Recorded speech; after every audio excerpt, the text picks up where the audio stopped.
باللہ من الشیطان الرجیم بسم اللہ الرحمن الرحیم۔ اللہ تعالیٰ قرآن مجید کے اندر سورۃ الحجرات میں بیان فرماتا ہے، یا ایھا الناس انا خلقناکم من ذکر وانثی وجعلناکم شعوبا وقبائل لتعارفوا ان اکرمکم عند اللہ اتقاکم ان اللہ علیم خبیر۔ اے لوگو، بے شک ہم نے تمہیں ایک نر اور ایک مادہ سے پیدا کیا، اور ہم نے تمہیں قومیں اور قبیلے بنا دیا تاکہ تم ایک دوسرے کو پہچانو۔ بے شک تم میں سب سے عزت والا اللہ کے نزدیک وہ ہے جو تم میں سب سے زیادہ تقوی والا ہے۔ بے شک اللہ تعالیٰ سب کچھ جاننے والا، پوری خبر رکھنے والا ہے۔ اس آیت کریمہ میں اللہ تعالیٰ نے انسانوں کو خبر دی ہے کہ وہ سب آدم و حوا کی اولاد ہے، اس لیے نسب کے اعتبار سے سب برابر ہیں۔ اب ان میں جو جتنا زیادہ اللہ اور اس کے رسول کا مطیع و فرمانبردار ہوگا، اتنا ہی اس کا مقام اللہ کے نزدیک اونچا ہوگا۔ اللہ تعالیٰ نے انسانوں کو قوموں اور قبائل میں اس لیے نہیں بانٹا کہ وہ ایک دوسرے کے مقابلے میں جھوٹا فخر کریں، اور جس کی کوئی حقیقت نہیں ہے، اس کا مقصد محض یہ ہے کہ وہ جانوروں کی طرح زندگی نہ گزارے کہ کوئی کسی کو نہیں پہچانتا، بلکہ ان کی آپس میں جان پہچان اور تعارف ہونا چاہیے۔ اس لیے اللہ تعالیٰ نے انہیں قوموں اور قبیلوں میں بانٹ دیا ہے تاکہ ان کے درمیان باہمی تعاون کا جذبہ پیدا ہو اور ایک صالح معاشرہ وجود میں آئے۔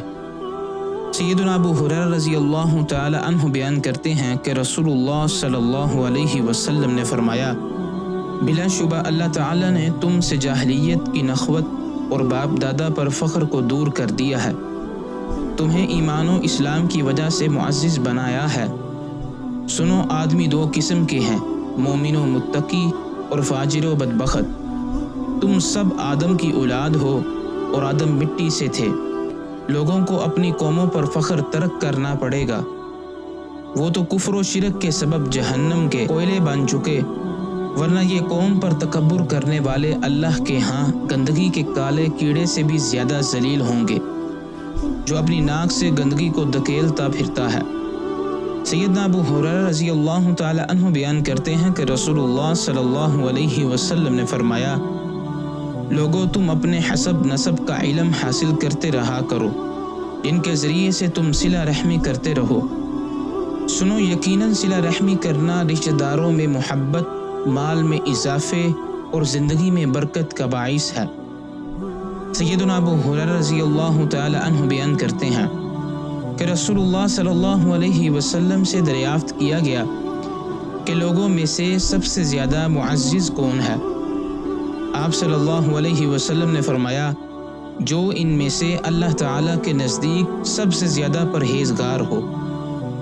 صحابہ نے عرض کی، ہم نے آپ سے اس بارے میں سوال نہیں کیا۔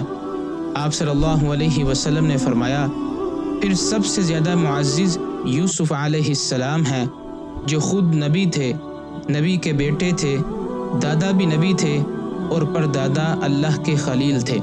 انہوں نے کہا، ہم نے آپ سے اس بارے میں بھی سوال نہیں کیا۔ آپ نے فرمایا، پھر کیا تم مجھ سے عرب کے بارے میں پوچھتے ہو؟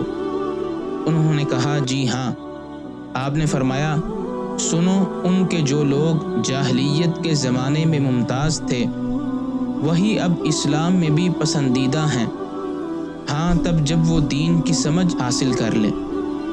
سیدنا ابو ہریرہ رضی اللہ تعالی عنہ بیان کرتے ہیں کہ رسول اللہ صلی اللہ علیہ وسلم نے فرمایا، اللہ تعالیٰ تمہاری صورتوں اور تمہارے مالوں کو نہیں دیکھتا، بلکہ تمہارے دلوں اور تمہارے اعمال کو دیکھتا ہے۔ ابو نضرہ منذر بن مالک رحمۃ اللہ علیہ کہتے ہیں کہ مجھے اس صحابی نے خبر دی جس نے ایام تشریق میں آپ صلی اللہ علیہ وسلم کا خطبہ سنا۔